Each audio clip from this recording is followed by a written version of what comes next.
اصلی چطوری؟ اصلی یه ویدیو برات آوردم ببین سینمای ایرانو به قبل و بعد خودش تقسیم کرده. اصلا پشمیزون ببین زاییدن داره توش، خیانت داره توش، برو گمشه خونت بابات داره، خیلی خفنه. بریم اینو تا ته ببینی پشمای کونت بریزه. اصلا چی داری میگی؟ خودت هم میدونی این بچه توه. محمد هیچ وقت بچه دار نمیشه. همین اول ویدیو من در بیارم بشاشم تو این ویدیو که جواب سونوگرافی یارو روی برگه آچار لاپاییه که اونم کامل چاپ نشده. بابا ول کن، بریم انرژیمو نگه دارم. من میخوام بهش بگم معجزه شده. سلام ستاره، کجایی؟ من اومدم عزیزم. محمد من به زنگ.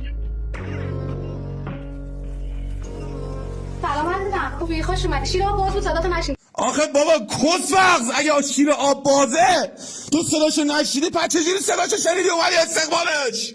بابا ناموسن نسازید اینا، من کسخل شدم. خسته نباشی خانوم، تا من بیام لو خونک بخورم، تو هم برو لباس راحتی منو بگیر. نداش شلاتی از سر کار برمیگرده. خسته نباشی خانومم، خبر داره خانومتو کردن.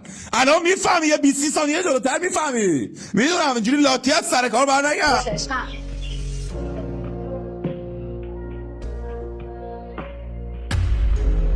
اینجا ببین کریستوفر نولان به من پیام داد، گفت ببین خواهرم، مادرم، زنم، بچم، یعنی کل سینمای هالیوود خار مادرشون گاییده شد که چجوری میشه کارگردان توی نوت یادداشت ها برمیداره مینویسه جا اسمس کی تو گفترات.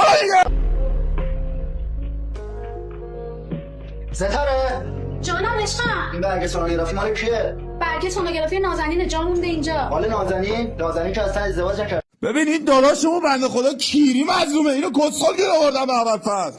یارو فکر میکنه هر کی شوهر نکرده باشه نمیتونه حامله شه. خب بابا خال واسه منطقه دست صدا سیما هم کیری تره تا. یعنی چی؟ الان من نمیفهمم. مثلا یارو همین که شوهر میکنه کد سر میاره یا چجوری؟ چه کد شدی آخه؟ بعدش هم اسم تو رو روی برگه زده. راستش عزیزم میخواستم سورپرایزت کنم ولی تو خیلی زرنگ‌تر از این حرفا بودی. معجزه شده یا دعامون برآورده شده؟ چند بار بهت گفتم برو خودت آینده‌تو با من خراب نکن. چه شده محمد؟ تو الان باید خوشحال باشی. جای اینکه خوشحال باشی داری این حرفا رو به من میزنی. ببین خدا نمیذاره بچه‌ای که معلوم نیست پدرش کیه رو من بزرگ کنم. ببین الانم کثافتکاری‌ها. بابا این محمده، این کیه؟ این کسخل اصلا داداش درکی از شرایط داری؟ زن تو گرفتن کردن حامله شده مردی که داری نصیحت میکنی بگی خارجو بگو.